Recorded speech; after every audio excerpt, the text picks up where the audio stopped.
இரவு நேர விபத்துகளை குறைக்கும் நோக்கில் போக்குவரத்து காவல்துறை அதிரடி விழிப்புணர்வு நடவடிக்கையை மேற்கொண்டுள்ளது. எதிரே வரும் வாகன ஓட்டிகளின் கண்களை கூசச் செய்யும் அதிக வெளிச்ச ஹெட்லைட்டுகளுக்கு கட்டுப்பாடு விதிக்கும் வகையில் வாகனங்களின் ஹெட்லைட்டில் கருப்பு ஸ்டிக்கர் ஒட்டும் சிறப்பு முகாம் நடைபெற்றது.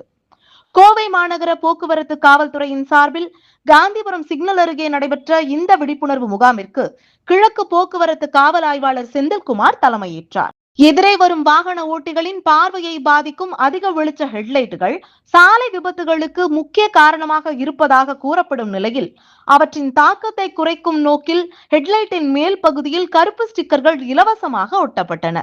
வாகன ஓட்டிகளை நேரடியாக நிறுத்தி ஹெட்லைட்டுகளை சரியான முறையில் பயன்படுத்துவது குறித்தும் சாலை விதிகளை முழுமையாக கடைபிடிப்பது குறித்தும் போக்குவரத்து காவல்துறையினர் விரிவாக விழிப்புணர்வு ஏற்படுத்தினர். அதிக வெளிச்சம் தரும் ஹெட்லைட்டுகளை தவிர்க்க வேண்டும், பாதுகாப்பான பயணத்திற்கு போக்குவரத்து விதிகளை அனைவரும் கடைபிடிக்க வேண்டும் என்று காவல் ஆய்வாளர் செந்தில்குமார் குறிப்பிட்டார். இந்த நிகழ்ச்சியில் காட்டூர் போக்குவரத்து காவல் உதவி ஆய்வாளர் சுபா, ரத்தினபுரி போக்குவரத்து காவல் சிறப்பு உதவி ஆய்வாளர் அர்த்தனாரி மற்றும் காவல்துறையினர் கலந்து கொண்டு நூற்றுக்கணக்கான வாகனங்களில் கருப்பு ஸ்டிக்கர்களை ஒட்டி விழிப்புணர்வு ஏற்படுத்தினர். சாலை பாதுகாப்பை மேம்படுத்தவும் விபத்துகளற்ற கோவையை உருவாக்கவும் இதுபோன்ற விழிப்புணர்வு நடவடிக்கைகள் தொடர்ந்து நடைபெறும் என போக்குவரத்து காவல்துறை தெரிவித்துள்ளது.